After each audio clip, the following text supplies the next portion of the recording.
This video introduces a little wooden sailboat I made named the Seamless Skiff. Let's sit in the rearview mirror. My dog and I are driving out to Lake Mojave to sail around a bit and see if we can spend the night on board. The skiff's designed to be the most boat I could fit in my truck. 13 feet and a couple inches long, 55-inch beam. It can be rigged as a cat or a yawl. The yawl configuration adds time at the dock, but you can do a lot with it. This mainsail is a 68 square foot standing lug with a spar. I love this setup. It's like a balanced lug, but instead of getting knocked in the head by a heavy boom, you get knocked in the head with a lighter spar. That, and I can put the snotter block high enough to get outhaul and vang tension with one adjustment from the cockpit, even underway. We zigzag across the lake a couple times, scouting out possible campsites.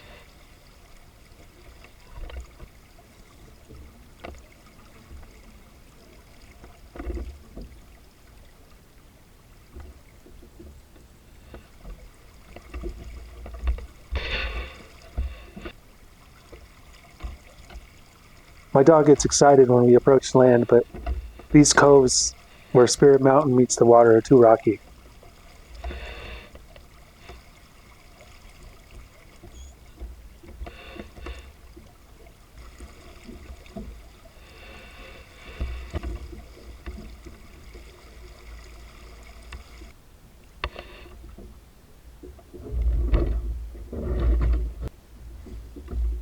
To row, I just put some tension on the tiller tamer that is aligned through some eyes and to a mid-sheets cleat. This way I don't need a skeg. If I really wanted to row for a while, I'd add a wrap or two around the tiller and set it hard, but otherwise my dog can steer me off course when she wants to.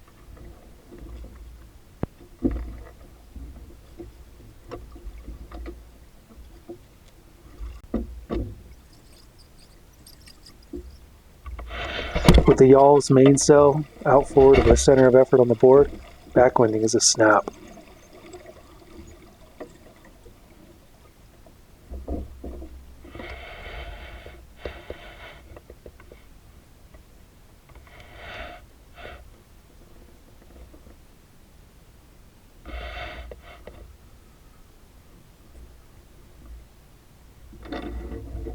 Oars are tied to thole pins. Those pins slide down out of the way when I'm not planning on rowing anytime soon. The narrow hull's easily driven though, and even loaded up by moving well in light winds. Below is the path of the mighty Colorado River, a nice pace back to the Arizona side to check for another campsite before it gets dark.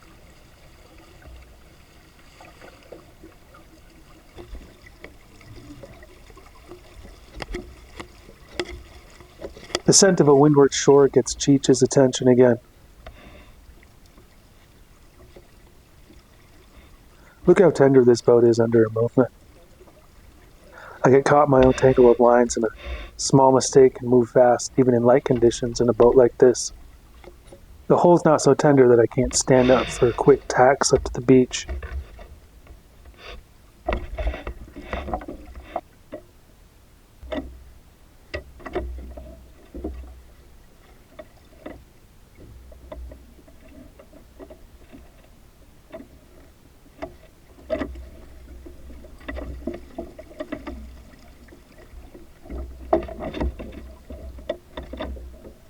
This is Lake Mead National Recreation Area in the winter. If it were summer, I'd have to leave work early Friday to fight a crowd of drunks on Sea-Doos for this spot. Crowds that bring sound systems to blast club music and spoil the experience of being outdoors. On this winter trip though, the lake stayed mostly vacant. Bring up the boards and tie off a mooring line with the beach. Cheech is eager to explore on land.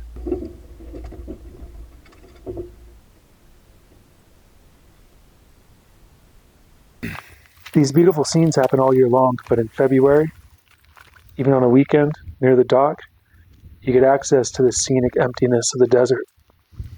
Daylight fades and it's time to set up bed on board. My wife and I have been sailing these lakes for years, but I've never slept on a boat by choice. This big desert has so many spots to set up a tent. I've never thought to sleep on board. Now I wanted this boat to be a true dinghy cruiser, so tonight I'm testing the cockpit space. camping in winter with my feet spread out under the main thwart. With unadjusted eyes floating on a pitch-black sea, my heart rate stayed elevated even lying down on the sole. Without the horizon to balance by, the boat's motion is spooky.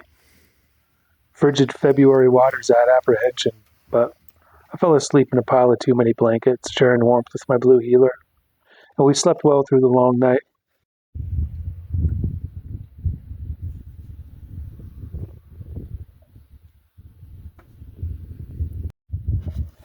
By daybreak, my eyes had adjusted, and the desert lay out in every direction again.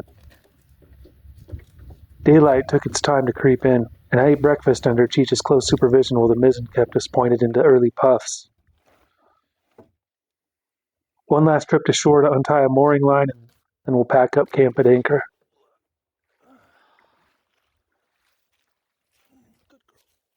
Good girl.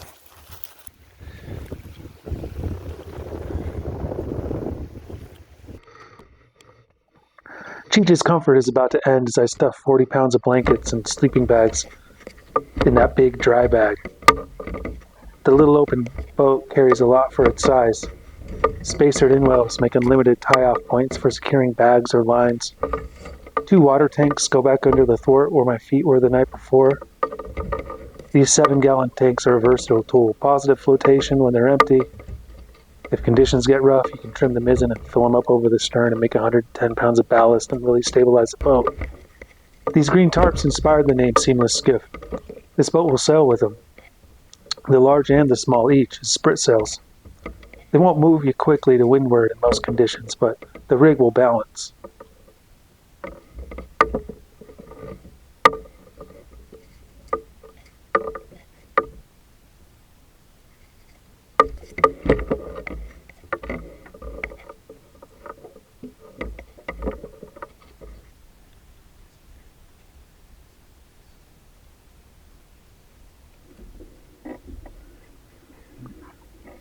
With the anchor up, we're adrift in a little cove. That's the face I make when I'm wondering if I can get the mainsail up before we hit a leeward shore. It's a race to get under power. The snodder block is 7 feet up on the main mast.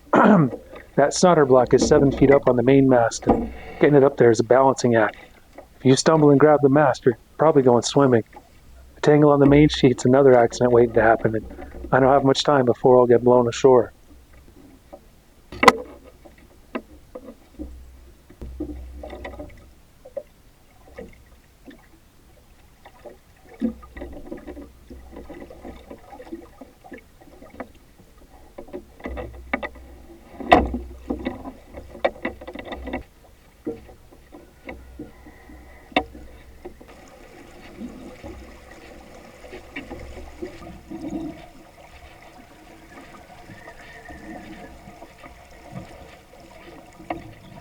The wind has picked up and I'm bouncing in a touch of chop. Some people don't like the flat bottom boats for that reason, but it doesn't bother me. We're moving right along now. I haven't mentioned helm balance, but you can tell I haven't fought it. I haven't noticed it on the 6 or so times that I've had the boat out. And if you never notice it, then the balance must be pretty dang good. That thole pin on the oar it's hanging off of, it's an 88-cent galvanized spike from Home Depot.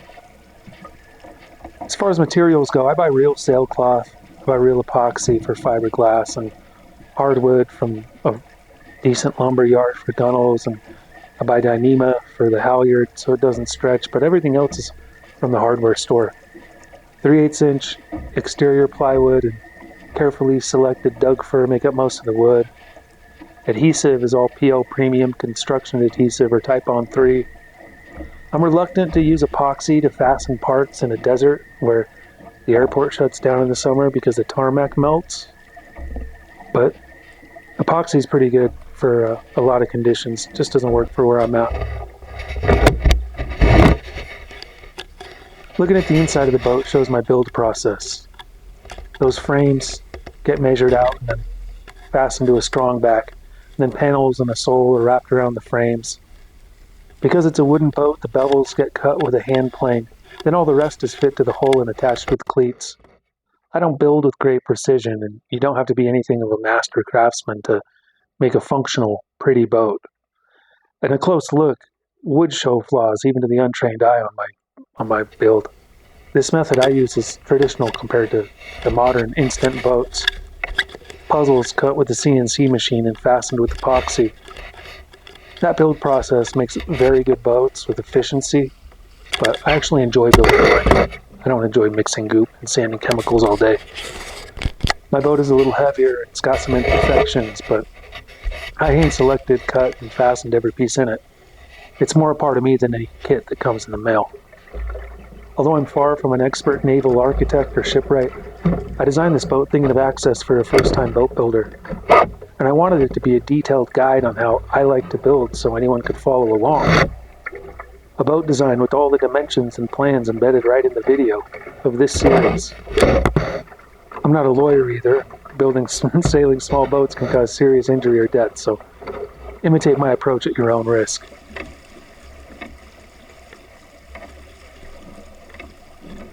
It's time to head back. My dog's cold. Sometimes she's so stubborn and she just refuses to get out of the way of the tiller. On warm sunny days she enjoys the sunshine, but this cold weather's too much for her. Trim the mizzen, shift the mainsail, little ease of the mizzen to give me a little boost as I row back to the dock. Time to get Cheech back to the dock and head home.